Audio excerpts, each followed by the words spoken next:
see the way they hate. And I know better than to listen to the people who are calling us names. I can feel the sunlight shining. Well, good morning and welcome to episode 851 of the Lots Project Morning Show, where the coffee's strong, the opinions are stronger, and everything is always filter free. I'm Brian, your host, and it's August 18th, 2025. This morning, I'm enjoying a fresh cup of light Costa Rican from foodforestfarms.com because life's too short for shitty coffee.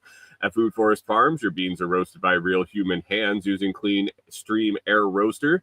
More than just a customer, your family. Get 10% off with code LOTS10, LOTS10, LOTS10, and the shipping is always free. While you're there, check out C4 Club for even more awesome perks. Today, we've got another pack show. We'll be talking about the kitty integration, Miss Dolly's integration into our family and how that's going. Baby steps on the cabin build, what we accomplished this week. Cayenne pepper overload that we've been having over the last little bit, and what Kori's been doing with them, and some more thoughts on that. And a fun round of What's the Capital took place this weekend. I'll share that with you too, and a little bit more. So grab your coffee, smash the like button, and let's get started. Good morning. Good morning. How is everybody doing today? Hope everything is going well. Your last week has been great. Good morning, Mike's Homestead. How's it going today? And Hunter said, "Oh, it works this morning." What works this morning? Did you have a tough time last week with Twitch? I noticed you weren't around. I remember getting a couple of Twitch scammers last week, so I was happy. I'm not very happy they weren't here to take care of those, but Hunter's reception's been sucking for a month or so. Rewilder Life, good morning. How are you? Says it's finally cooler today in the 60s. It is. We got a warm stretch going on again here. I think it's supposed to be 2 or 3 days. I think 2 more days. Started Friday going into Saturday, and then yesterday was quite warm, pushing 100 on the regular temp, and then the real feel was a little bit warmer. And then I think today, tomorrow, and then later into the week, it's supposed to drop down back into the 80s. So yeah, we'll see. At least it won't be 4 weeks straight of pushing 100 every day. I don't think anymore. But I'll take the heat. I will definitely take the heat. All I do when it's this hot and I'm sweating and soaking wet, I just realized that it won't likely ever be negative 30 here, so that's comforting. So Hunter says he thinks they're outdating his phone. Out modding his phone. Oh no. What kind of phone do you have that you're that far out that they're drowning your signal out? I keep getting text messages that I'm due for a free upgrade with Verizon, and they're going to give me a free phone and all this shit. And I don't know if we're going to do it because we don't get really any Verizon reception around here at all. And we're out of our contracts. We're definitely out of our contracts. So we can move to anybody we want, and we're just waiting to see what we want to do when we sit out at the cabin. So we don't know. For right now, we just stick with what we got. I've had a big crack on my phone screen for several years now, and it just hasn't changed. Knock on wood. It's continued to work. So that's always nice. Definitely. You get that crack in your phone screen, and you want to make sure you have all your backup phrases, your two-factor authentication codes, and all of that stuff recorded somewhere, because it could go bye-bye in one drop of the phone. So just thought there. Speaking of key phrases, Bitcoin is on sale today for sure. It dropped over the weekend a little bit. Dropped in last night before I went to bed. I got a got a notification that it just dipped below 116. And I woke up to a notification that it dropped below 115. And right now, we're sitting at 115, 155. I would say that's on sale. I would say it was on sale. So, if you got any extra cash laying around that you were thinking about putting in Bitcoin, I think today would be the day. I don't know how much more it's going to go down. I don't know when it's going to go up, but I think 115 sounds like a good price to me. So, think about it. Think about it. And let's get going with the first topic of the show. We got a cat. We got a kitten, Dolly. Talked about her the last couple of weeks. She showed up outside, a little tiny kitten, probably 8 weeks old. 3 weeks old. 8 weeks old. Just kind of hanging out outside. Really, really friendly. As soon as Kori fed it, of course, gave it a can of tuna when it was out there, and it really appeared it was going to stick around. Would kind of play with you outside and run towards you. We still have adult cats that are around outside that want nothing to do with us. One female cat, she lives under the camper, and I'm curious if this is her kitten.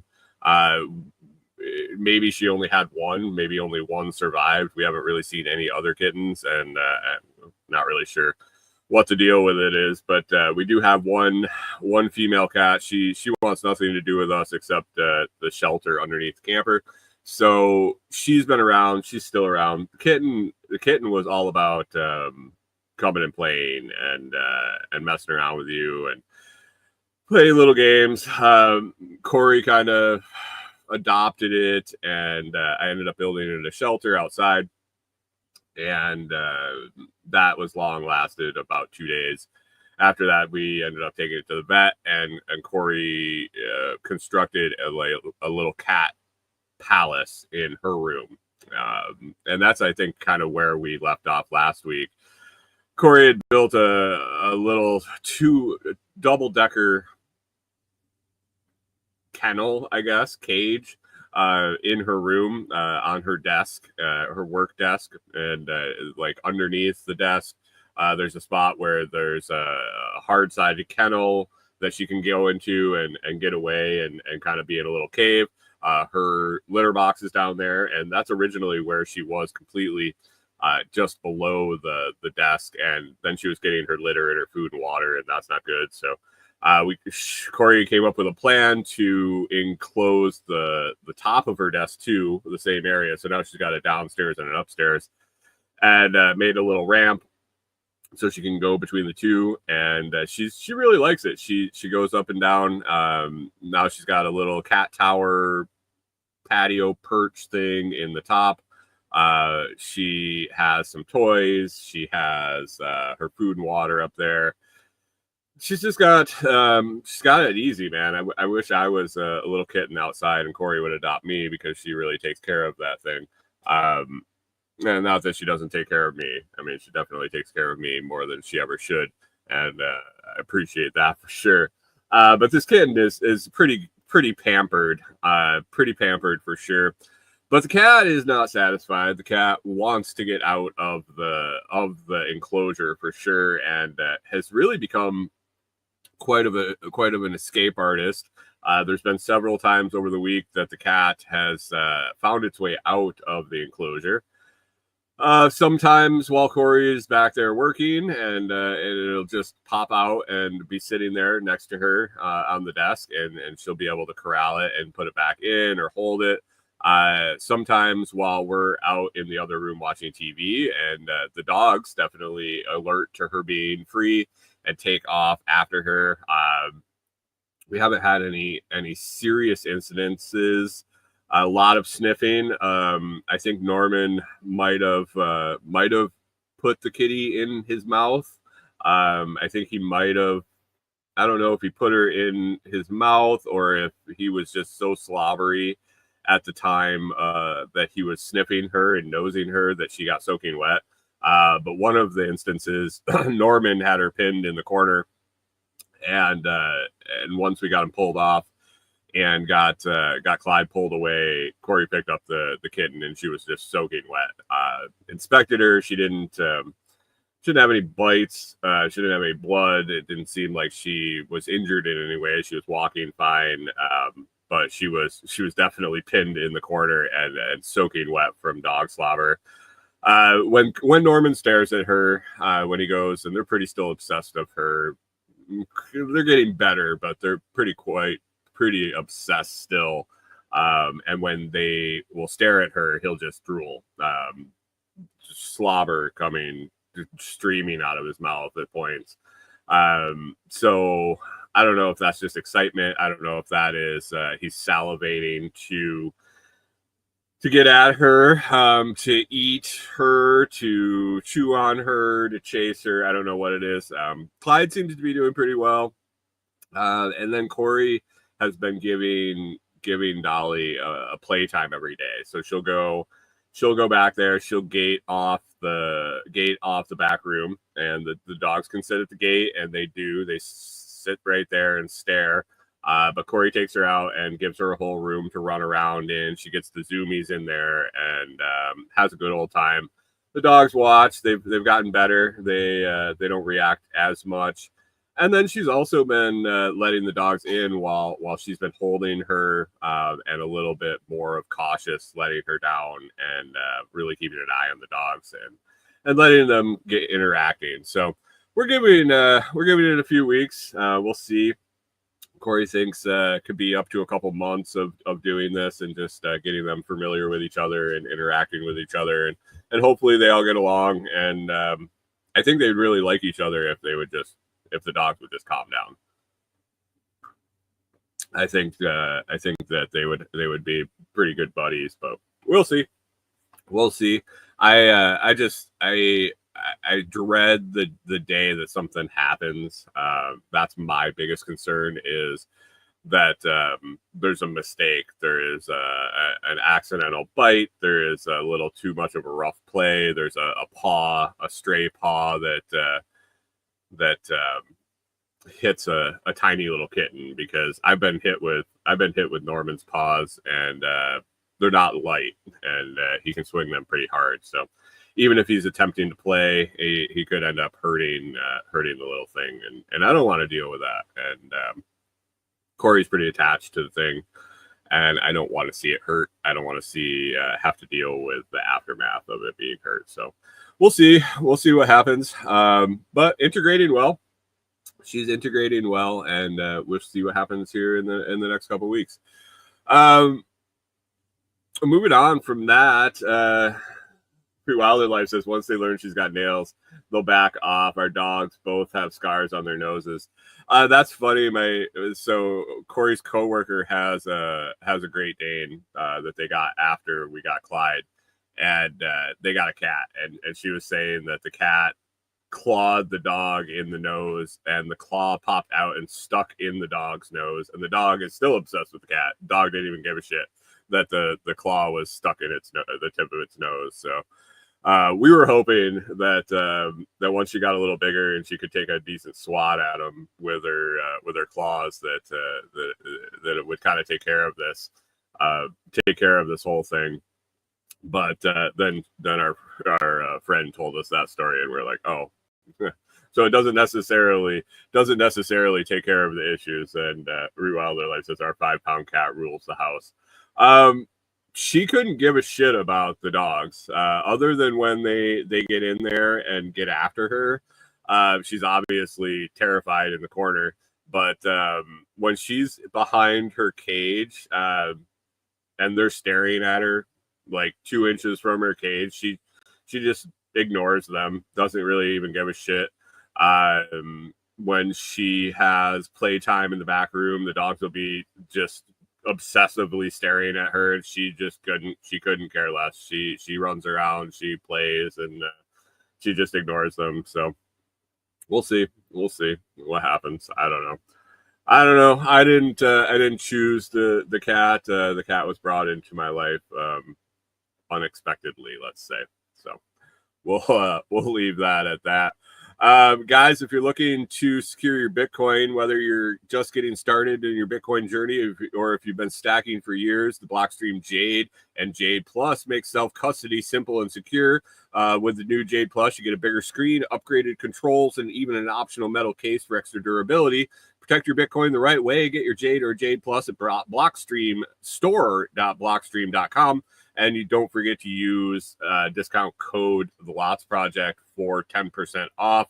And yeah, I'll earn a little bit of affiliate commission when you do that. So I appreciate that. Or you can scroll down into the video description, click on the link, and the discount code is automatically applied at checkout. The Blockstream Jade and Jade Plus, I've been using them for quite a while now, and I love my Jade Plus. So check out the Blockstream Jade. Oh, I got the Jade right over here. Hold on one second.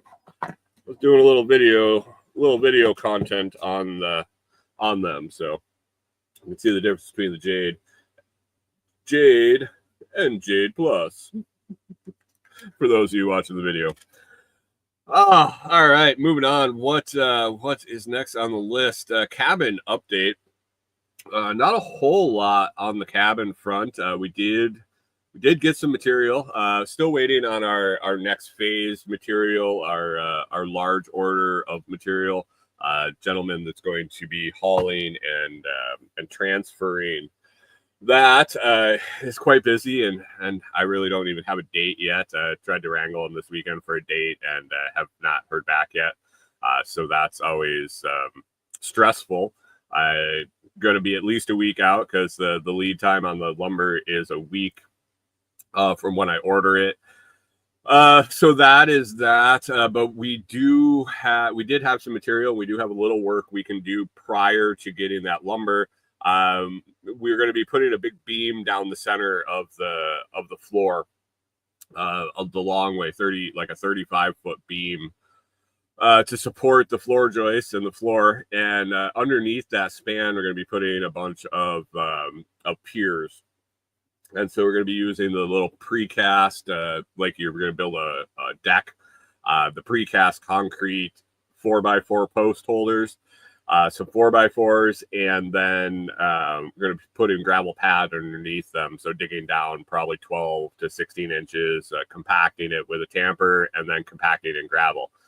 So that is all stuff that I was able to pick up. So we went to Lowe's this weekend, picked up gravel and the concrete piers, and I got that out to the property. So we picked it up Saturday. We went down. We do our grocery shopping and town errands on Saturday morning. We ran down there. We went to Lowe's for that on that trip. Kori went with me. And so for the project, we're gonna need 14 bags of gravel. So 50-pound bags of gravel, 700 pounds of gravel, and then 5 of these concrete piers, which I believe are about 50 pounds a piece, 40 pounds a piece, something like that. So we got a couple of carts and we loaded those up. If you've ever loaded the gravel bags at Lowe's, picking through them to find the ones that don't have a big holes in them, that aren't a quarter empty, are always interesting. So I got those loaded up, and we pull them up to the checkout. We went to the pro checkout. I didn't do self checkout with all this material. I think that would have been just a shit show. But go to the pro checkout. The girl was ringing us up. She scanned the bags of gravel. We had some other odds and ends, pair of gloves and cotter pin to fix our toilet, which was odd that broke. The handle, the spinny handle that agitates the bucket. The pin sheared off after, I don't know, what has this been, 3.5 years now. So I needed a new pin so that would actually turn and the handle wouldn't spin. A couple other things. So she scans all that stuff, and then Kori's behind me with the cart with the 5 blocks on it. And I don't know if you've ever seen these things. They're like a little square. I think, yeah, they're square. They come up and there's a little slot for the 4x4 post in the top. And so the girl looks at them, and there's no barcode on them to scan them, and she's just like looking at them, and I could tell she's looking confused. And so she goes, and I'm standing there, and I could see the screen. And so if you've ever been at Lowe's, if they're gonna type something in, it actually looks like the website when they try to find things in their inventory. And so I could tell she had no idea what they were. And so she types in the first thing, and she types in concrete blocks. And I'm like, oh God. And she starts scrolling, and I see it, and it's like over 1,000 product results. And she starts scrolling, and it's all like the little pavers and the edging blocks and cinder blocks. And I didn't see these at all as she's scrolling and scrolling and scrolling. And then she gets the brilliant idea to click on in-store option. And it brought it down to like 400 and something. And she's scrolls all the way through, and they didn't come up. And I'm like, oh God. And so she scrolls up and down a bunch of times, and there's some dude standing there, some other employee standing over near the pro desk, and she yells to him. She goes, "Hey, can you go get the numbers for these things?" And he's like, "Oh yeah, sure." And he starts to waddle over down the aisle, and they're about 3/4 of the way down the aisle, and all I could think of is it's going to take this guy like 45 minutes to get to there and back. And so I'm standing there, and I'm looking at the screen, and she doesn't care. There's a line building behind us. Two guys are having a full-blown conversation behind Kori, and a couple of guys are starting to get in line behind them. And I looked at her and I said, "Why don't you search concrete piers?" She's like, "What?" I said, "Click on the search button." She did. I said, "Right, type concrete and piers, Piers." And she types it in, and I see it pop down below, and she's just staring at the screen like, what is this?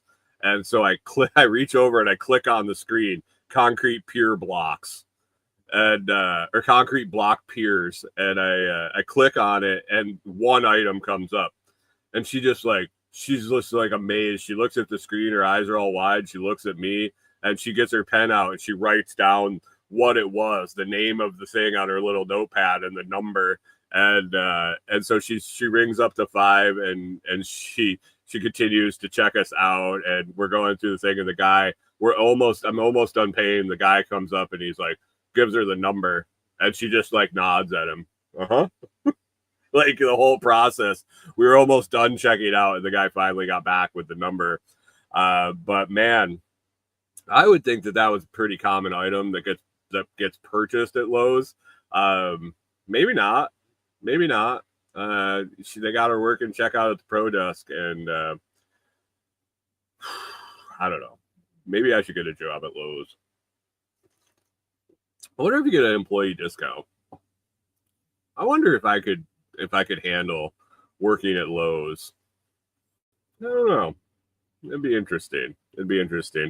The gentleman that helps me at the pro desk that signed Tim up for his pro account, that when we order stuff for Delinquent Scully, he's a pretty interesting. I think if I could deal with that part of it and not just the general I don't know. It'd be interesting. Maybe I should see if Lowe's would let me get a job there for a little bit. But anyway, got that up to the cabin. Oh, when we bought some shelves, we bought some shelving units for 2 different types of shelving units for the shed, the garden shed that's up there. We've been taking more and more of our random stuff out there that we don't need here any longer, and it's just been kind of piling up in totes and piling on the ground in the shed. And so we finally picked up some shelving units. We picked up a 4 shelf, cheaper plastic one. It was like $30 there at Lowe's. I think each shelf holds 50 pounds. And then a larger and I don't know if it's the Command Tote brand, but the same black and yellow heavy duty plastic. I think it's rated for 200 pounds per shelf. Just a 3 shelf lower shelving unit, and on the picture it showed the black and yellow Command Totes on it. So I think it's designed that width, which we have. We've transitioned to those from the Roughnecks. We love those Roughnecks from Home Depot that seem to have disappeared, but maybe they're back, but they disappeared for quite a while, and we transitioned to the black and yellow Command Totes, which we like those. They work fairly well, and they stack really nice, so there is that. But we pretty much moved when Kori and I moved from apartments to houses to different houses when we bought the farm. We pretty much moved in roughneck totes, so we had lots and lots in those, and we used them for animal feed and everything under the sun. So it was a tough transition to the Command Totes, but we've consolidated down to those. But I put those shelving units together yesterday while I was out there, and it was hot, man. It was hot in that shed after unloading all the bags of gravel and the concrete piers and kind of staging those out underneath the canopy. I put those shelving units together in the shed, and it was warm. It was warm. So those are up. They fit really well. The one, the heavier duty one is, I think we probably end up getting those and running those all along the one wall underneath the windows in that Mistmo shed. And then the other one will just be for odds and ends, and we just needed to get some shelving in there. So that's the update on the cabin. Still waiting on that big material transfer.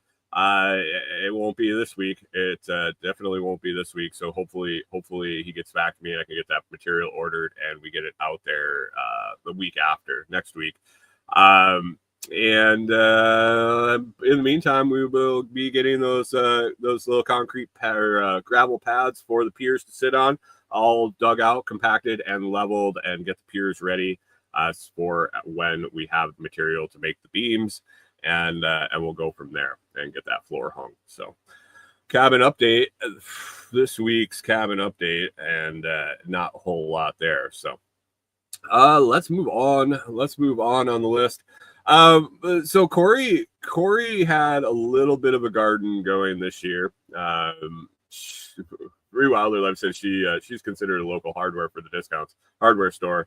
I don't know. It might be worth it. I don't even know what they pay at Lowe's. I don't know. It'd be an easy drive from the new location. It isn't a horrible drive from where we're at now. I don't know. I should think about that. Part-time for sure. So Kori had a little bit of a garden here and I guess she still does, at the camper this year. Had to grow something. We've missed since we left. We've missed growing things. We've missed the garden. We've missed the animals. We missed that. And so this year, since we knew we weren't going to be moving, we knew we weren't going to be traveling, and the only thing we were going to do is move to the cabin if we moved anywhere, was she wanted to get some growing things, a little bit of a garden. So way back in the spring, she started a bunch of plants. She started a jalapeno plant, a cayenne pepper plant, a bunch of marigolds, and some herbs. I believe some rosemary and a few other herbs. Thyme. The herbs quickly got beat up by the heat. And dried out and didn't fare as well as the peppers. But the pepper plants really took off right away. We bought them as starts. We didn't start them from seeds. We bought them at Lowe's. They were, I don't know, 6 inches tall, maybe 10 inches tall. quickly the jalapeno just shot right up and started putting fruit on immediately.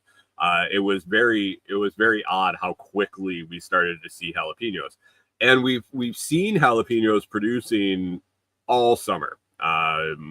We routinely make carnitas in the crock pot, and every week Kori would go out and get one jalapeno for the carnitas.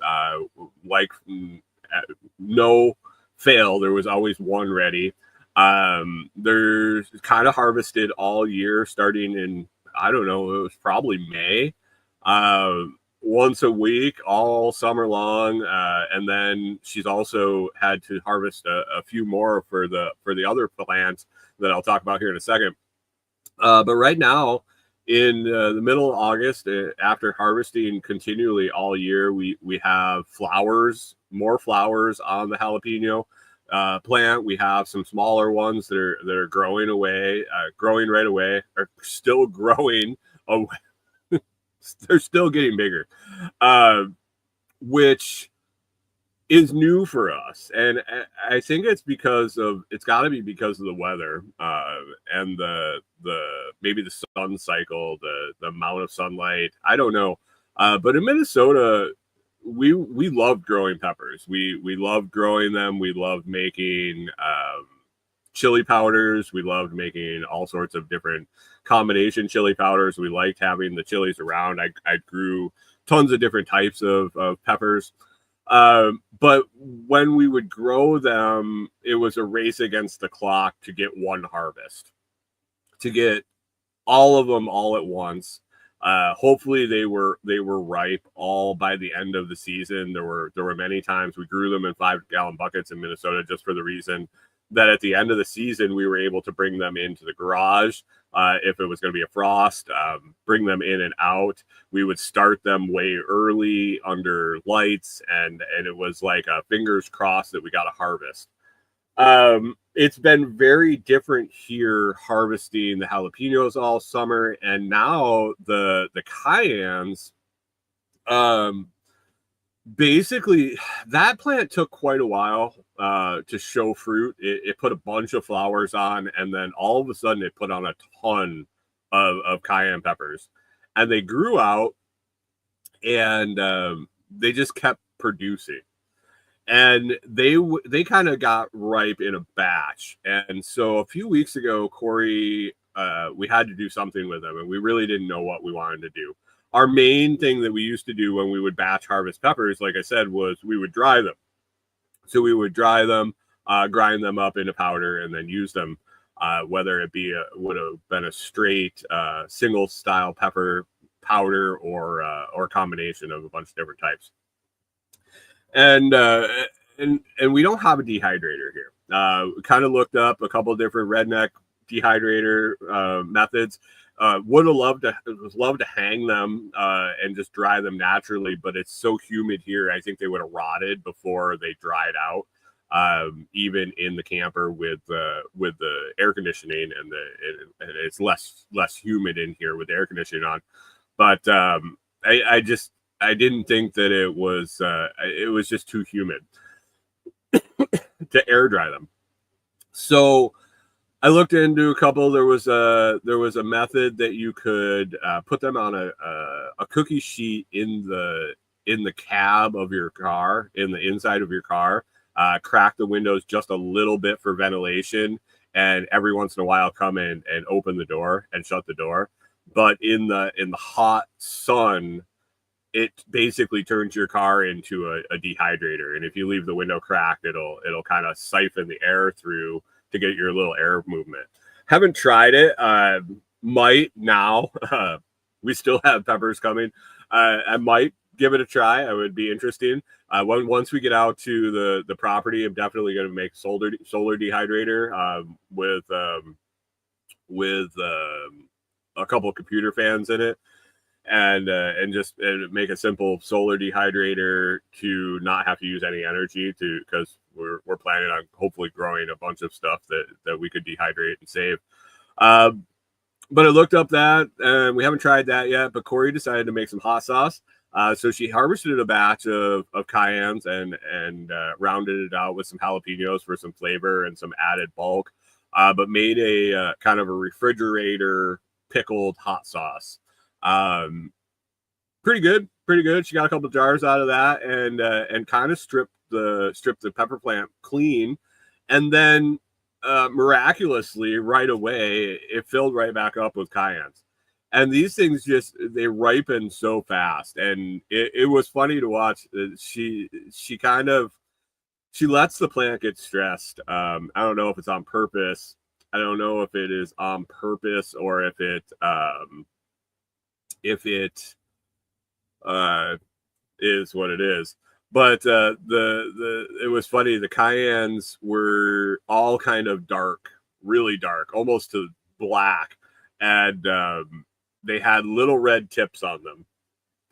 And she went out one morning and watered the plant, and by the afternoon, the whole cayennes, all of them had just turned bright red. So then she had another batch, and she didn't know she was going to get another batch.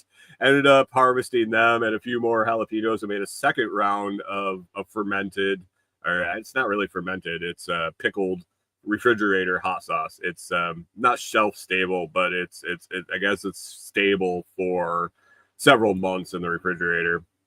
Lots of vinegar and salt. So she made a second round of that, and now lo and behold, look out, and less, but there are definitely several bright red cayennes on the peppers. So new to us, we're getting several harvests of peppers off these pepper plants, and having to adjust what we do with them and how we handle having the production. So I think I'm going to try this if she's willing to give them up, which I don't know. She loves her hot sauce. She's really a big fan of it. I always I'm kind of stuck in the Frank's Red Hot phase, that the stuff that I put hot sauce on. I like the flavor of the Frank's Red Hot, and her sauce is very, very good. And it tastes great. It just tastes different than what I'm used to. And out of habit, I always grab the Frank's and have it on there and go, oh crap, I should have tried her sauce. But she's going through it plenty fast, and I think she'll do all right with finishing it up. So I don't know if we got enough peppers on there for another batch of sauce. So maybe I can convince her to give that the truck cab dehydrator a go and see what happens, because I don't know. It'll be interesting to see. So that's our cayenne pepper overload. And the jalapeno, like, everything has flowers on it now, so I don't think we're done for the year yet. I think we're actually we might be in store for another round going into fall. So I don't know. We'll see. That would be very, very interesting, and I would be excited. That would be exciting for me, because I really like messing around with peppers. I like growing different types and doing different things with them. So if we could get multiple harvests throughout the year, that could be fun. So that is that. Let's move on to a little thing that Kori and I this weekend. So I fancy myself a trivia guy, I guess.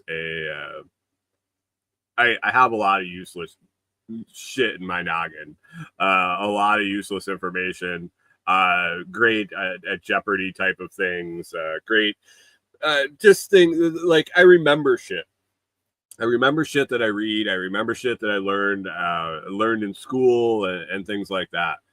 And so this weekend, Kori and I were driving back from our weekend trip to town to do stuff. And the topic came up of what the capital of Tennessee is.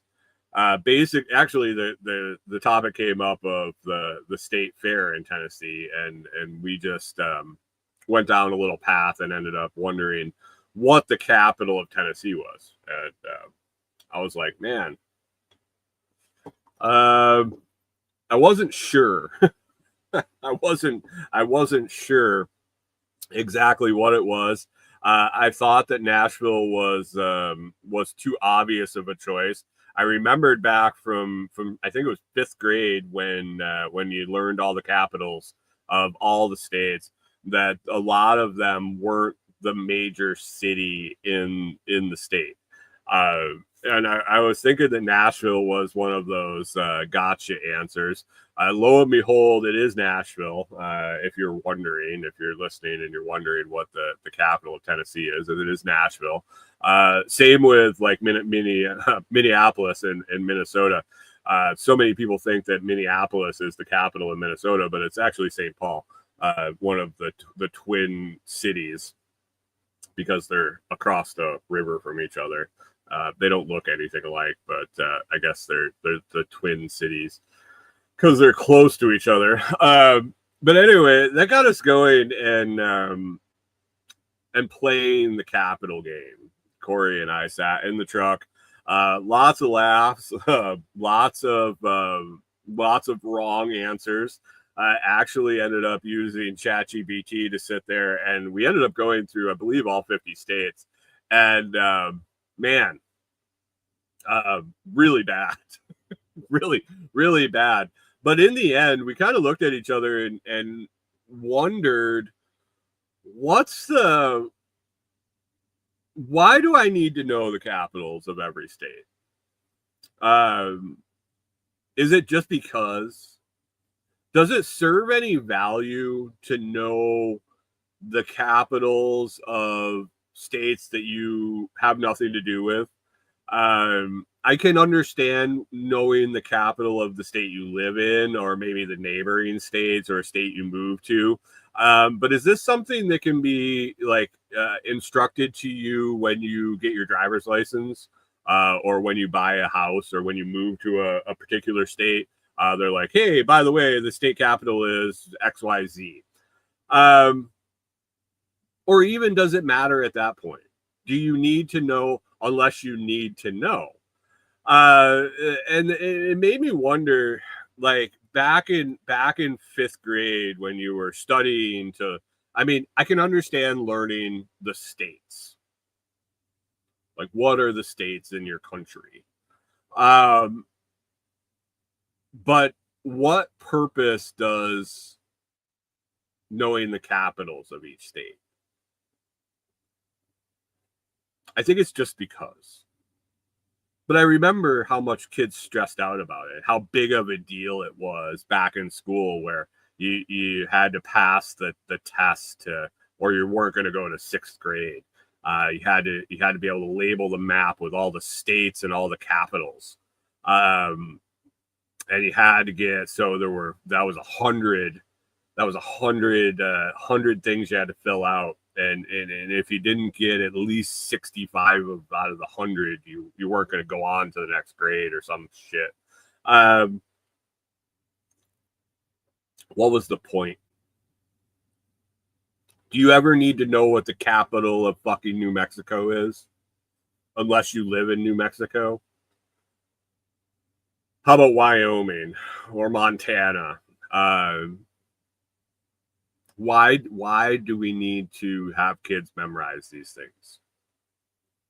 They make them smarter. Does it build skills of memorization? Does that help in future life? But it just made me wonder. It made me question why. And maybe there is a legitimate reason, and I'm just missing it. But I don't think that there was ever a time in my life so far where knowing the 50 state capitals has come in handy. And obviously I haven't used it very much over the years, because the majority of it's gone.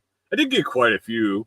And then we also came up with a suggestion that maybe the capital of every state should just be capital city. That the states have all their their cities, and there's just one city in each state that's called capital city XYZ of whatever state. It just make it easier. Just standardize the shit. I don't know. But we had some fun driving home then and laughed. We laughed a bunch. We had a lot of wrong answers, a lot of funny, interesting answers, and a lot of answers that we were just guessing at that ended up being right. So it was interesting. It was fun. Try it with a phone in your pocket and being able to just Google it or chat GPT. Just ask it for a list of the 50 states and capitals and see what you could get right. See how you do. Do you remember? Did you learn them in 5th grade? And how many do you remember of the 50 capitals? I didn't do very well. I'll tell you that. But anyway, that was that. I don't think there was really a winner or loser in the game. It wasn't. We weren't doing it as competition. We were basically just trying to put our heads together and come up with enough right answers. So anyway, give it a try. How many do you know? And if you know a good reason why we should know all the states or all the state capitals, come on over to the Telegram group at t.me/LotsChat. That's t.me/LotsChat and say, hey, you're a dumbass. We should know the state capitals because of this. I would love to know. Anyway, let's move on. I kind of came up with a little bit of a conspiracy theory of my own. It's not deep and dark. It's not the Epstein files. It's not P. Diddy. It's not Illuminati. But they all could be involved. I seriously, they all could be involved. I don't know. But the other day, Kori bought a jug of windshield wiper fluid for the truck. We were out. We were completely out. She is. You see the memes, the videos that make fun of that there's usually one person in a relationship that will let the window get as dirty as possible before they clean it, and then another part of the couple will be immediately hitting the windshield wiper fluid as soon as there is one bug on it or one little raindrop. The windshield wipers come on. I am definitely the former, and Kori is the latter in our relationship. I could give two shits about as long as I can see through it.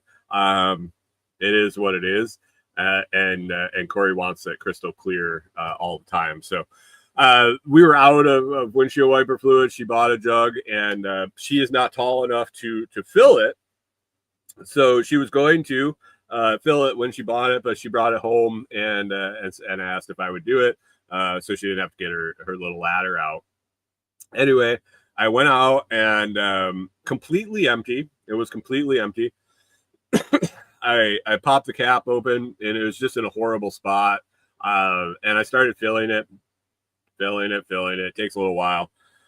And pouring it really slow, being careful. Didn't spill very much. I was surprised, but it ends up filling up, and I fill it right to the rim.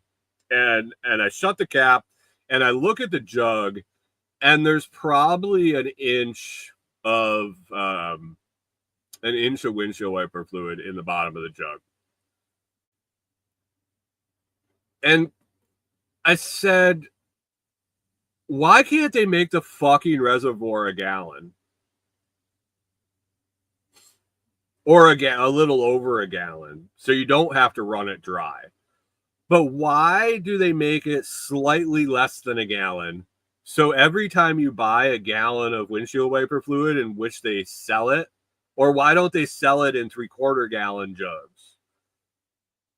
Why do we have to carry around windshield wiper fluid all the fucking time, partial bottles of it? Why do they stack up in your garage? Why do they sit in the back of your truck or in the trunk of your car? Just a little bit in the bottom, and then you gotta stop and top it off after you've used it a little bit.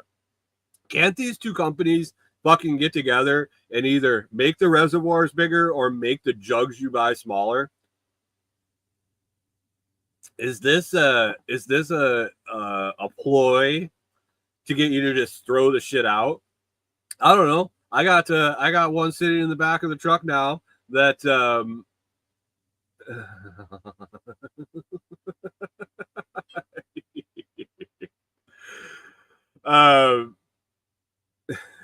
I I got a jug in the back of the truck, in the back seat of the truck right now that's got it's got less than an inch of liquid in it, and I can't bring myself to throw the jug away. I've contemplated just dumping the shit on the ground, but or going and just hitting the sprayer long enough to hopefully drain it enough to put the rest in. But why do we have to do this? Can we just make it half gallons that we sell of washer fluid? Do most cars have at least a half gallon reservoir? I mean, I got a big fucking truck, and I was surprised that it didn't suck the whole gallon, and I'm kind of pissed off about it if you can't tell. Hunter, going back to the last segment, it says Alabama in the South and summary capital rhymes Montgomery in Alaska. There's always snow, capital city, Juneau. Wow. I knew the state song, the alphabetical order state song, and I had heard rumblings that there was a song for the capitals, but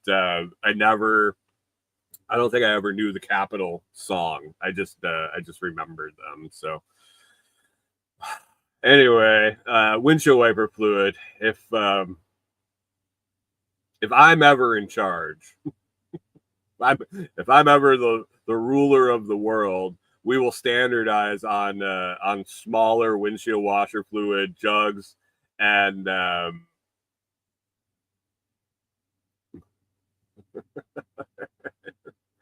windshield wiper fluid jugs will be smaller and the reservoirs in the cars will be larger so that we can just buy it and just put it all in and we'll just be done with it. Hunter says, I'm 45 now. That was in middle school. I was in Oregon. I don't know how that shit stuck. It's a mnemonic device, dude. That's why it stuck. And they made you sing it 4 million times. That's the random shit you remember. I still remember several stories from my math, one of my math teachers that he taught geometry and some of the formulas. Like I remember the area or circumference of a circle and things like that are from the little stories he told that ended up with the punchline of the little joke or the little rhyme being the formula of the how to figure it out. I still say them when I'm trying to remember those little formulas. I still say the little punchlines of the jokes that he would tell in class. So that was a long time ago. So some teachers got it, man. Some teachers got it. Figure it out. Anyway, what do you do with the rest of the little bit of windshield wiper fluid that's left in the bottle when you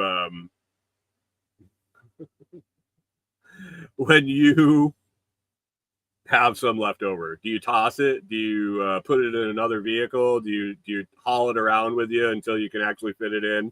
Oh man, just irritates me to no end. And yeah, that is what it is. Couple other things before we wrap up. One is we watched The Founder for, I think we've seen it a couple times now, maybe 3. The story of Ray Kroc and McDonald's. And if you don't know who Ray Kroc is or what McDonald's is, Ray Kroc was the guy that turned McDonald's into what it is now.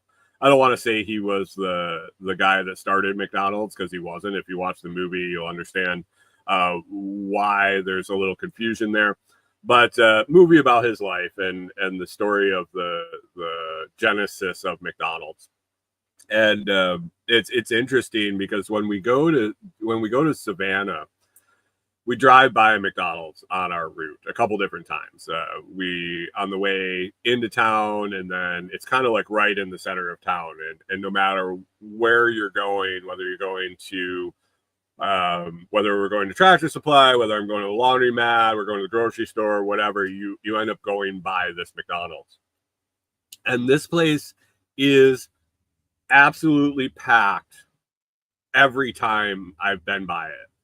I haven't personally eaten McDonald's in, like Kori and I are trying to remember.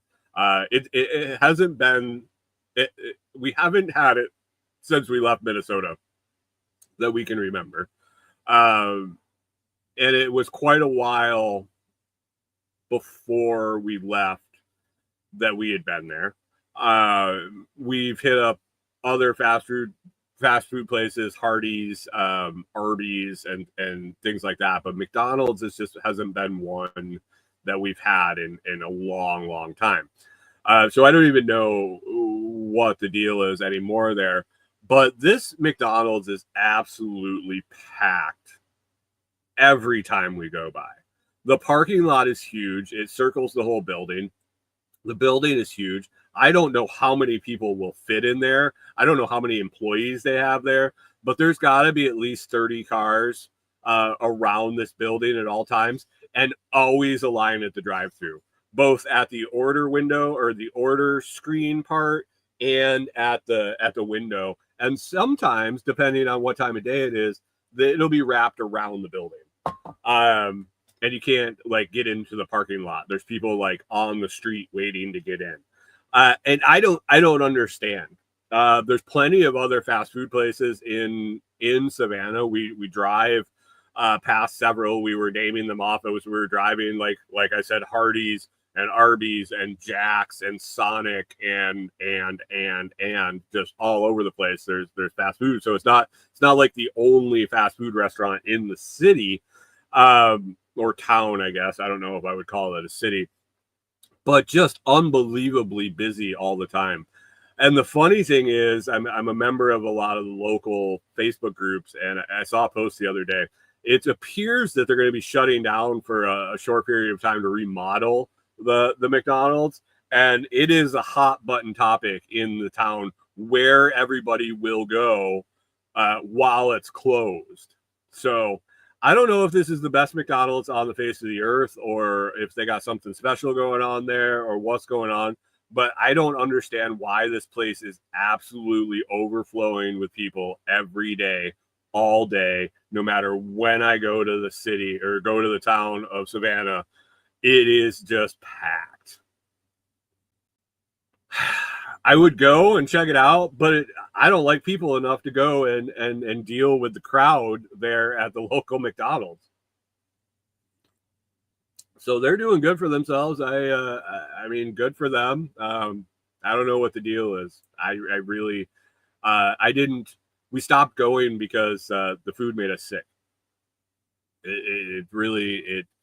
It felt like the lowest quality of any of the fast food that we could get when we were in Minnesota, and we just ended up stopping going because it made us sick. So kind of turns my stomach to think about going, but there's got to be something good. Going on at the McDonald's there, because it is always absolutely packed. So anyway, if you enjoyed the show, one thing you could do to help me out, you could go to thelotsproject.com. If you're going to be shopping on Amazon, click on the banner that says, "Are you shopping on Amazon today?" Click here. That'll get you in my affiliate tracking. I'll get a little bit of credit for anything you buy on that shopping trip. I earn a small commission at no additional cost to you. I really appreciate that. It helps a ton. When you go through the website, it is a little higher commission than my on-site videos, which I got a bunch coming out. And you could also go to YouTube, watch any of the videos at the Lots Project YouTube channel, any of the product videos, and click the links in the description or in the little tag in the corner, and it'll get in our tracking. So I appreciate that. If you would do that, helps us out. Other than that, you can check out the Blockstream Jade if you're into Bitcoin. Check out the new Bitcoin 30-second podcast. You can search that in any of your podcast players. I stopped doing the videos. The videos were clogging up my feed and basically getting very no views. So the algorithm did not like them for sure. So the juice wasn't worth the squeeze there. But you can go and check those out. Bitcoin 30 seconds. Just type that into your podcast player. All under 30 seconds and daily releases. So check it out. Depending on downloads for this first month, I'll do another month, but we're all staged and ready through the end of August. So check that out. Share it with a Bitcoin beginner or someone that was interested in learning about the concepts. Bitcoin 30 seconds.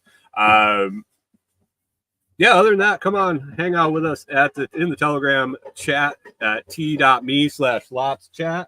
That's t.me/lotschat.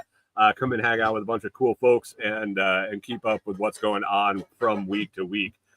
Hope you have an awesome week, guys. If you got a to-do list, I hope you get it to make it a to-done list, and we will talk to you again next Monday.